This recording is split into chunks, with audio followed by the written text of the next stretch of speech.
semuanya, selamat datang kembali di episode terbaru podcast 3 SKS.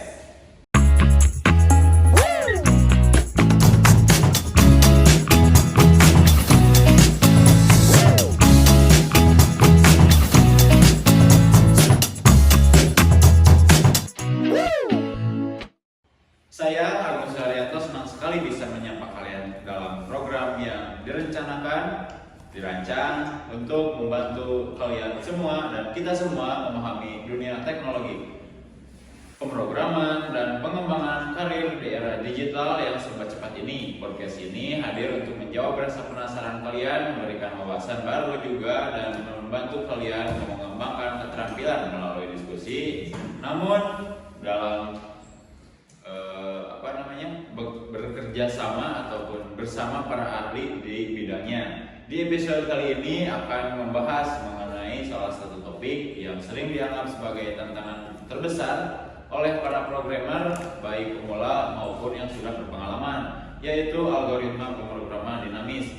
Mungkin di antara kalian yang sudah mendengar istilah ini di kelas maupun di artikel ataupun forum diskusi, namun sejujurnya mempelajari dan memahami cara kerja algoritma ini bukanlah hal yang mudah.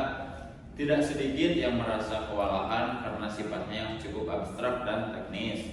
Tapi jangan khawatir nih, hari ini kita ataupun saya pribadi akan mencoba mengurangi kompleksitas tersebut menjadi bagian-bagian kecil yang mudah dipahami. Pemrograman dinamis adalah salah satu pendekatan pemrograman yang sangat berguna gitu kan, untuk menyelesaikan berbagai macam masalah yang efisien dan terstruktur. Teknik ini banyak digunakan di dunia teknologi dan pengembangan aplikasi hingga analisis data. Bahkan banyak solusi inovasi ataupun inovatif yang lahir di penerapan pemrograman dinamis dalam menyelesaikan tantangan besar di industri ini. Namun, apa sebenarnya pemrograman dinamis? Nah, bagaimana cara kerjanya juga, dan yang lebih penting bagaimana kita bisa mempelajari serta menerapkan untuk menyelesaikan masalah sehari-hari. Itulah yang akan kita bahas secara mendalam di episode kali ini. Nah, tentunya saya tidak akan membahas topik yang menantang ini sendirian. Hari ini saya sangat beruntung bisa mengundang seseorang narasumber yang memiliki pemahaman mendalam tentang algoritma ini. Beliau adalah seorang yang tidak hanya memahami teori pemrograman dinamis, tapi juga telah banyak menggunakannya di kehidupan nyata, gitu kan. Nah, baik di bidang penelitian maupun aplikasi praktis, saya akan ataupun telah kehadiran beliau yang membuat pembahasan kita hari ini menjadi lebih menarik dan tentunya bermanfaat.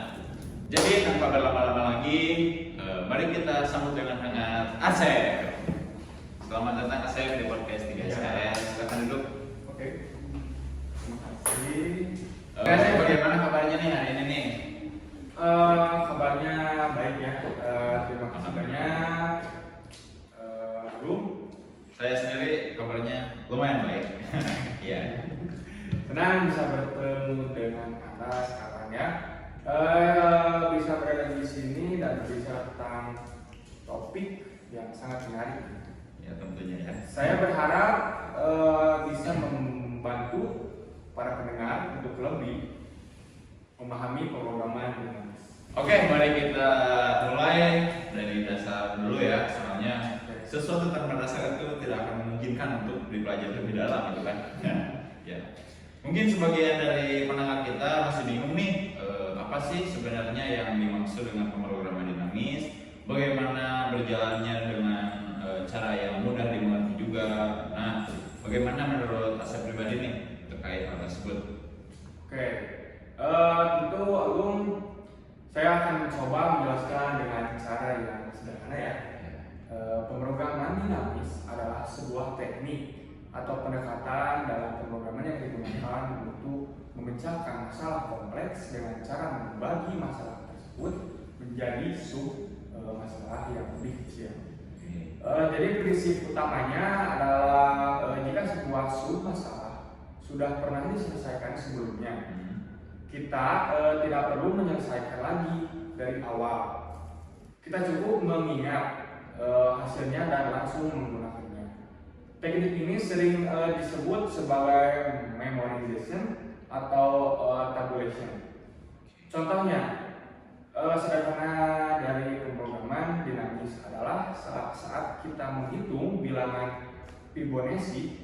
Jika kita hitung secara manual, misalnya ya, Fibonacci ke 10, kita mungkin menghitung ulang nilai Fibonacci ke 9 dan ke 8 berkali-kali.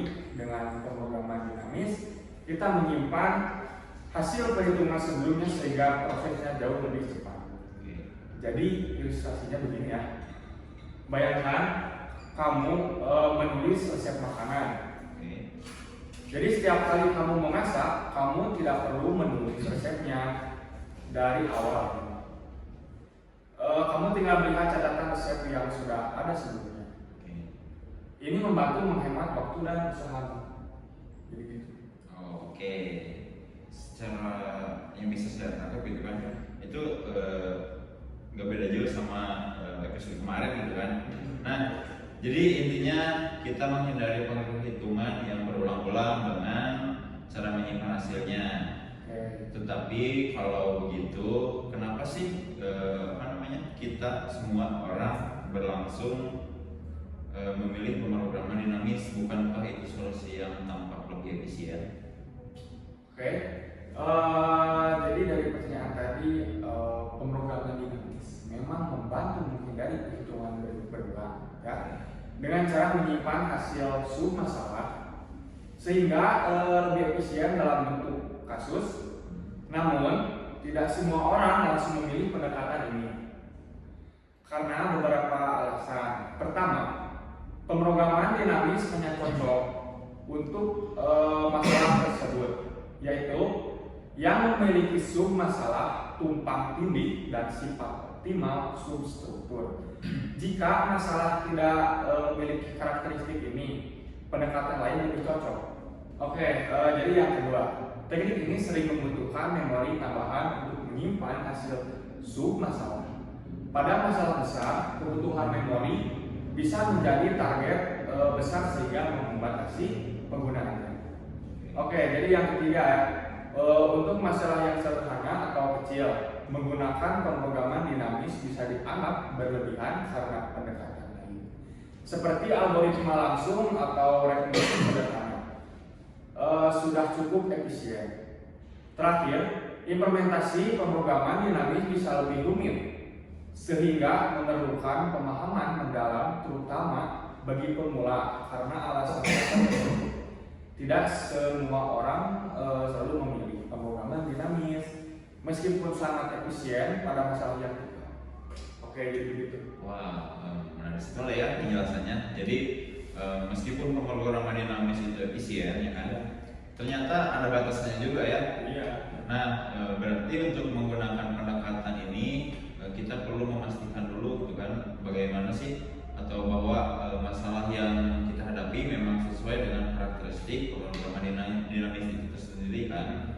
Nah, kalau begitu, Asep, bagaimana sih atau bisa nggak sih kasih contoh gitu kan di dunia nyata dalam teknologi atau aplikasi sehari-hari di mana pemrograman dinamis ini benar-benar bermanfaat gitu kan. Tapi saya penasaran nih, jika suatu masalah ternyata tidak memiliki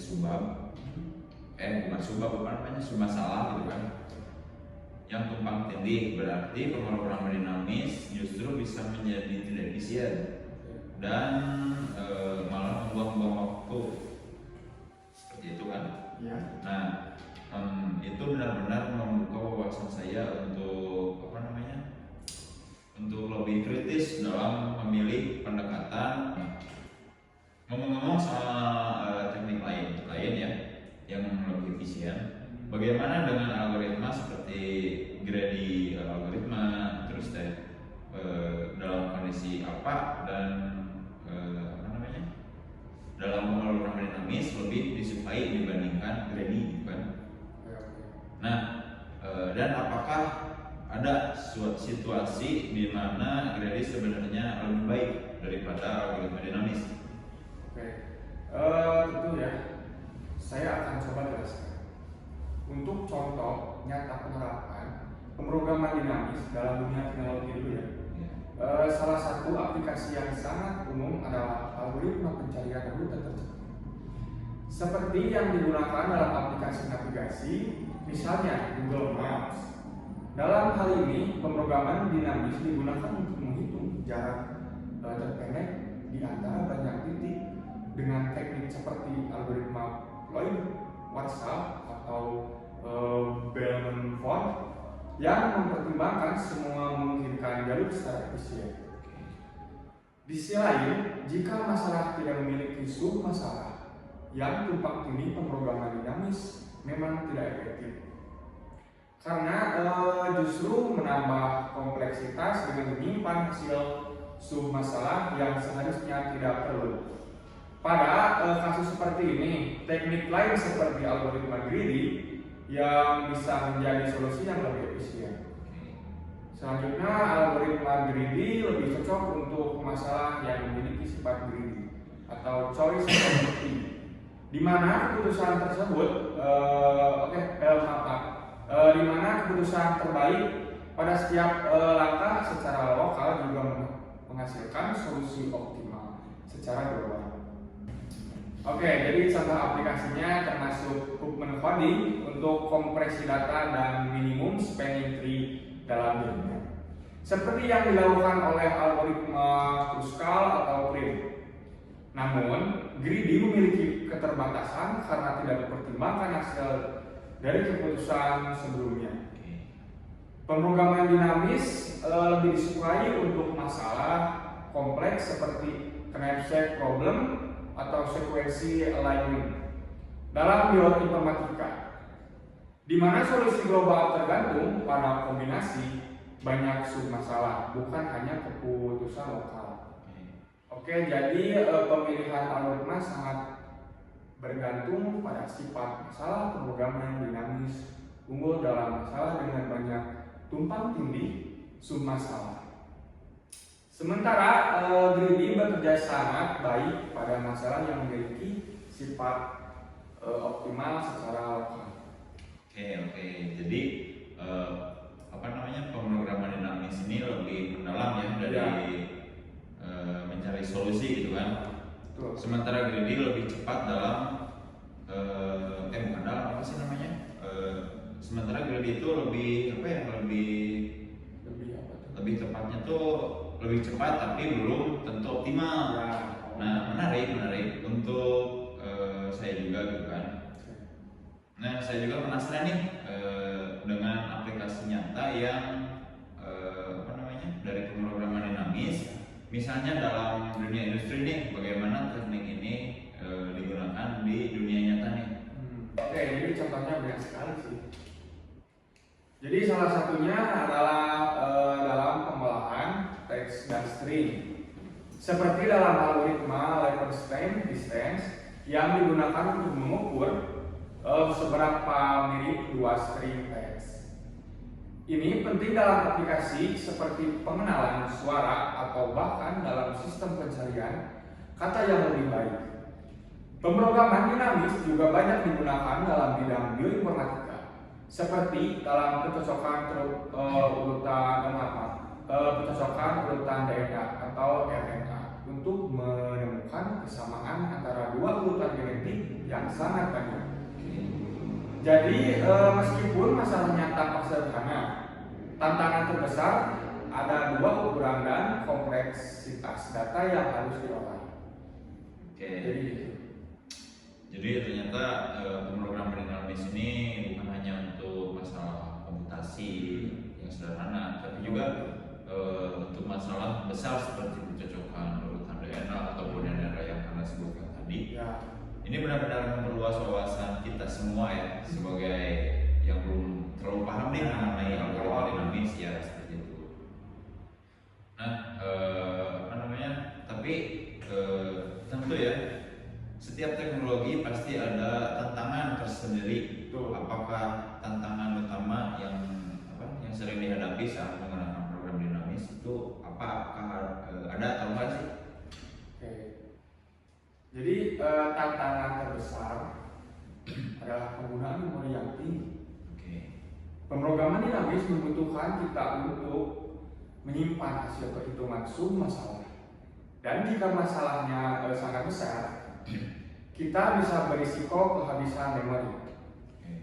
Ini tentu jadi masalah besar sih, terutama ketika kita bekerja dengan perangkat keras yang terbatas.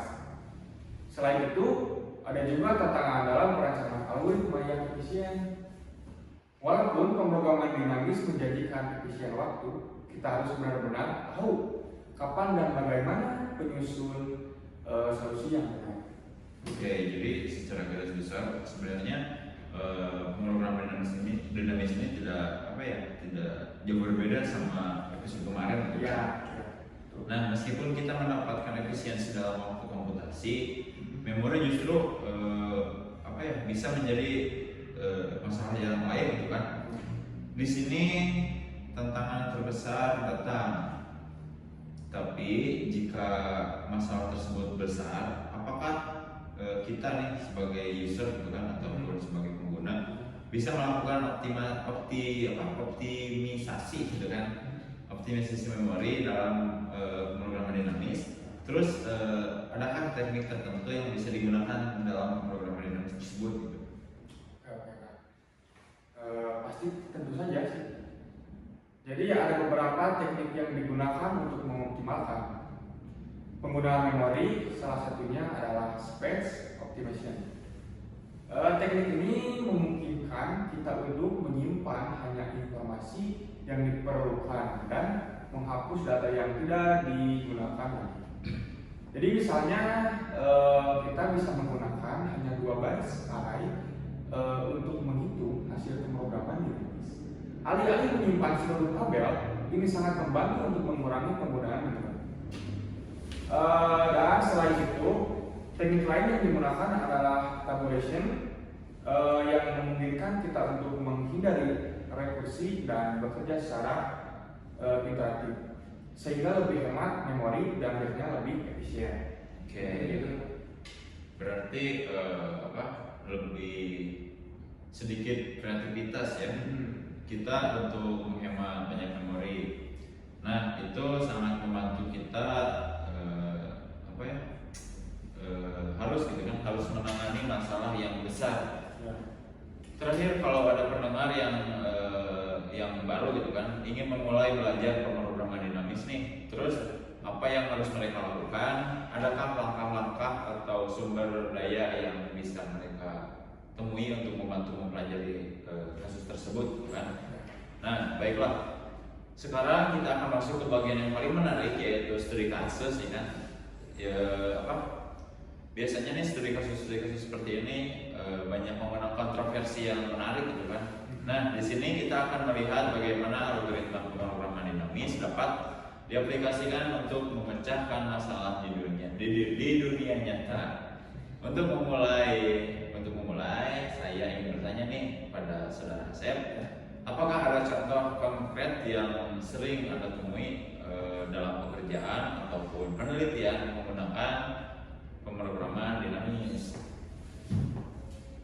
Oke, tentu saja saudara Agung, salah satu contoh yang sangat terkenal adalah knapsack problem. Yang sering digunakan dalam pengambilan keputusan. Jadi bayangkan saja Anda memiliki sebuah tas dengan kapasitas terbatas dan sejumlah barang dengan berat dan nilai tertentu. Tujuan Anda adalah untuk memilih barang-barang yang akan dimasukkan ke dalam tas tersebut sehingga nilai total maksimalnya tanpa melebihi kapasitas tas. Ini adalah contoh masalah yang dapat diselesaikan dengan pemrograman dinamis. Karena masalah ini memiliki submasalah yang tumpang tindih, yaitu pilihan barang yang harus dipilih untuk setiap kapasitas yang berbeda. Sepertinya saya pernah mendengar tentang knapsack problem ya, tapi mendengarnya langsung dari narasumber yang ahli, benar-benar memberi apa ya, kesan baru gitu kan. Jadi pada masalah knapsack ini kita sebenarnya harus memecahkan masalah besar yang apa ya, biar masalah yang besar itu menjadi masalah-masalah kecil yang lebih kecil gitu kan. Misalnya bagaimana kita untuk memilih barang untuk kapasitas tertentu dan penyimpanan. Jadi betul sekali ya saudaraku. Ya. Jadi di pemrograman dinamis kita menyelesaikan masalah knapsack ini dengan cara membuat tabel yang menyimpan hasil perhitungan untuk setiap prestasi yang mungkin. Oke, jadi setiap entry dalam tabel mewakili nilai maksimal yang dapat dicapai dengan kapasitas tertentu. Jadi alih-alih menghitung ulang solusi untuk setiap submasalah, kita menyimpan hasilnya untuk digunakan kembali ketika diperlukan. Ini memungkinkan kita untuk menyelesaikan masalah ini dalam waktu yang jauh lebih efisien daripada pendekatan brute force yang akan menghabiskan waktu lebih lama karena menghitung setiap kemungkinan kombinasinya. Oke, cukup menarik ya pembahasannya. Jadi itu sangat membantu untuk masalah yang apa ya, yang banyak pilihan dan kombinasi ya kan. Ya. Tapi apakah hanya ini gitu kan yang berlaku untuk masalah seperti knapsack saja atau bisa diterapkan di berbagai bidang lain?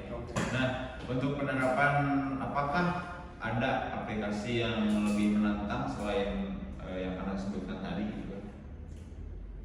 Ya, tentu saja pemrograman dinamis tidak hanya untuk knapsack. Oke. Salah satu aplikasi lainnya yang sangat menantang adalah Long Common Subsequence atau LCS. Jadi misalnya dalam pengolahan teks atau pengenalan pola, kita sering kali untuk perlu membandingkan dua urutan data yang mencari sekuensi terpanjang yang mereka memiliki bersama. Ini sangat penting dalam aplikasi seperti perbandingan file atau pencarian data dalam sistem database. Misalnya, masalah LCS adalah contoh klasik yang bisa diselesaikan dengan pemrograman dinamis. Oke, wow, sepertinya sangat menarik banget nih. Saya baru tahu kalau ini bisa digunakan untuk apa ya, membandingkan urutan teks. Jadi ketika kita ingin menghadapi dua teks yang panjang, kita bisa menggunakan pemrograman dinamis untuk mencari kesamaan antara keduanya tanpa harus membandingkan setiap pasangan huruf secara langsung kan. Tepat sekali. Dengan pemrograman dinamis kita dapat memecahkan masalah ini dengan membangun sebuah matriks dua dimensi. Jadi setiap sel dalam matrik tersebut menyimpan panjang subsekuensi terpanjang yang digunakan hingga titik tertentu. Kemudian kita terus mengisi matrik tersebut berdasarkan perbandingan karakter-karakter dalam teks, dan hasil akhirnya adalah panjang subsekuensi terpanjang yang ada di antara kedua teks tersebut. Oke. Jadi kita bisa memecahkan masalah yang nampaknya rumit ini menjadi perhitungan yang lebih sederhana ya kan? Ya. Itu sungguh menarik ya. Tapi tentunya ada tantangan dalam aplikasi nyata seperti ini. Misalnya bagaimana kita mengoptimalkan waktu komputasi ketika teks yang dibandingkan sangat panjang. Itu benar sekali sih, Saudara Agung. Salah satu tantangan utama adalah stabilitas. Ketika panjang teks semakin besar, maka ukuran matrik yang perlu kita hitung juga meningkat secara eksponensial. Untuk masalah besar, ini bisa menjadi sangat memakan waktu dan ruang memori. Jadi oleh karena itu, kita seringkali menggunakan teknik optimisasi seperti space reduction yang telah kita bahas sebelumnya untuk mengurangi pengguna memori dan membuat proses lebih cepat. Jadi selain itu, pemrograman dinamis juga bisa sangat lambat jika masalah yang dihadapi tidak memiliki submasalah yang jelas. Itu sebabnya penting untuk memverifikasi bahwa masalah yang kita coba selesaikan benar-benar cocok dengan pendekatan dinamis. tentang stabilitas ini memang jadi perhatian utama ya. Ya. Ketika kita bekerja dengan data besar, tapi dengan teknik optimisasi yang tepat gitu kan, seperti space reduction, terus kita bisa menghadapinya dengan lebih baik gitu kan. Menarik sekali. Saya juga penasaran nih, apakah ada memiliki contoh lain yang menunjukkan peranan pemrograman dinamis di dunia industri menurut Anda pribadi? Oke, di dunia industri ya. Iya. Benar sekali sih, tantangan stabilitas memang selalu menjadi masalah utama ketika bekerja dengan data besar. Namun, seperti yang Anda sebutkan, teknik optimisasi seperti space reduction bisa sangat membantu, terutama ketika memori menjadi terbatas. Terkait di dunia industri ya. Iya. Benar sekali sih, tantangan stabilitas memang selalu menjadi masalah utama ketika bekerja dengan data besar. Namun, seperti yang Anda sebutkan, teknik optimisasi seperti space reduction bisa membantu terutama ketika memori menjadi terbatas. Oke. Terkait dengan contoh pemrograman dinamis di dunia industri, salah satu contoh menarik adalah dalam perencanaan. Mungkin bukan perencanaan ya, menjadi perencanaan gitu kan, perencanaan produk ya. Mungkin perencanaan produk Oke. dan manajemen rantai pasokan. Oke. Jadi misalnya dalam masalah inventory management, di mana perusahaan perlu menemukan cara terbaik untuk mengelola stok barang dengan memperhitungkan biaya menyimpan.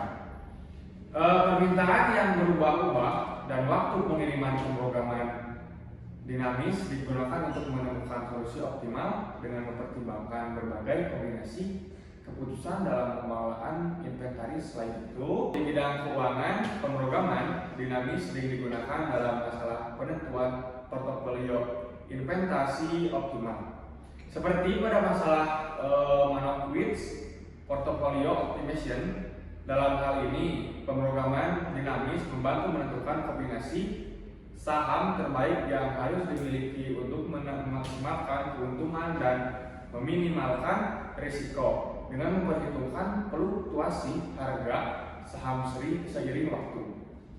Penerapan lain yang sangat relevan penerapan lain yang sangat relevan adalah dalam optimasi jaringan telekomunikasi, di mana pemrograman dinamis digunakan untuk mengoptimalkan jalur komunikasi antara berbagai titik, memastikan data dapat dikirim dengan cepat yang paling efisien, baik dari segi waktu maupun biaya. Jadi, di dunia industri, pemrograman dinamis sering digunakan dalam berbagai bidang yang memerlukan pengambilan keputusan optimal dalam situasi yang kompleks dan dinamis, dengan mempertimbangkan banyak variabel dan batasan. Oke. Saya sepakat ya misalnya, nggak apa-apa itu meskipun panjang, cuman penjelasannya kan rinci gitu kan, membuat pendengar itu menjadi paham nih apa sih program dinamis tersebut gitu kan. Saya semakin terkesan nih dengan berbagai penerapan program dinamis di dunia industri. Terus juga ternyata saya baru tahu juga teknik ini benar-benar bisa digunakan untuk banyak sektor juga ya kan, yang tadi Anda sebutkan, dari perencanaan, produksi hingga keuangan dan telekomunikasi juga. Pemrograman dinamis ini bisa sangat bermanfaat bagi masyarakat umum juga gitu kan, dalam penyelesaian masalah kompleks dan banyak variabelnya juga ya kan. Menarik, bagaimana teknik ini bisa digunakan untuk mengoptimalkan inventaris di dunia manufaktur ataupun menentukan portofolio. Menarik sekali, bagaimana teknik ini bisa digunakan untuk mengoptimalkan inventaris di dunia manufaktur ataupun menentukan portofolio investasi itu tadi sedikit kan, yang paling efisien gitu kan. Ini benar-benar membuka wawasan saya pribadi tentang betapa luasnya aplikasi pemrograman dinamis dalam kehidupan sehari-hari. Terima kasih banyak atas penjelasannya, Asep. Dengan begitu banyaknya penerapan di bidang ini, apakah Anda bisa memberikan saran ataupun tips nih buat para pendengar, juga untuk para pemula nih yang ingin mempelajari program dinamis, harusnya dari mana dulu nih? Apa langkah-langkah pertama yang harus diambil untuk mempelajari ini lebih dalam? Terima kasih ya atas apresiasinya. Senang bisa berbagi wawasan tentang pemrograman dinamis dan bagaimana penerapannya di berbagai bidang industri. Jadi untuk para pemula yang ingin memulai dengan pemrograman dinamis, ada beberapa langkah yang bisa diambil. Yang pertama adalah mulai dengan pemahaman konsep dasar. Langkah pertama adalah memahami konsep dasar pemrograman dinamis seperti sub masalah, tumpang tindih, dan optimal substruktur. Cobalah untuk memahami secara teori mengapa dan kapan pemrograman dinamis digunakan. Anda bisa mulai dengan contoh masalah sederhana seperti Fibonacci, sekuensi, atau coin change problem. Banyak sumber daya di internet, baik itu artikel atau video tutorial yang menjelaskan ini dengan sangat jelas. Yang kedua, berlatih dengan masalah klasik. Setelah memahami dasar konsep, langkah berikutnya adalah mengerjakan masalah klasik yang sering muncul dalam pemrograman dinamis. Masalah-masalah seperti knapsack problem, long common subsequency, atau matrix change multiplication adalah contoh yang sangat untuk melatih keterampilan pemrograman dinamis. Platform seperti LabCon, HackerRank, atau Canvas menyediakan banyak tantangan yang dapat membantu mengasah kemampuan Anda. Yang ketiga, fokus pada optimasi. Setelah menguasai dasar pemrograman dinamis, tahap berikutnya adalah mempelajari teknis optimasi seperti space optimization. Banyak masalah pemrograman dinamis yang bisa dioptimalkan dalam hal menggunakan memori. Misalnya, daripada menggunakan tabel 2 dimensi yang besar, sering kali kita bisa memanfaatkan tabel 1 dimensi atau bahkan hanya 2 baris untuk menyimpan hasil yang diperlukan. Yang keempat, terus mengikuti tren dan studi kasus. Terakhir, sangat penting untuk tetap mengikuti perkembangan terbaru dalam penerapan pemrograman dinamis di dunia nyata. Banyak perusahaan, khususnya di bidang data science dan machine learning, memulai untuk menggunakan pemrograman dinamis untuk masalah yang lebih kompleks dan berskala besar. Belajar dari studi kasus nyata dapat memberikan wawasan yang lebih mendalam tentang beberapa teknik ini diterapkan dalam konteks industri. Jadi dengan mengikuti langkah-langkah ini, Anda akan semakin memahami kapan dan bagaimana pemrograman dinamis dapat diterapkan untuk memecahkan masalah dalam pekerjaan sehari-hari. Wow, terima kasih banyak ya atas penjelasan yang menurut saya pribadi itu kan penjelasan yang Anda paparkan tadi sangat bermanfaat gitu kan bagi banyak orang di zaman sekarang yang jujur ya, saya pribadi pandangan saya terkait dunia sekarang itu sangat bergantung kepada gadget gitu kan. Nah, jadi kami semakin paham nih bagaimana pemrograman dinamis yang diterapkan di berbagai bidang, mulai dari perencanaan produksi hingga keuangan dan telekomunikasi. Tentu saja ini membuka wawasan baru bagi kita semua, ya kan, tentang betapa luasnya aplikasi pemrograman dinamis dalam kehidupan sehari-hari.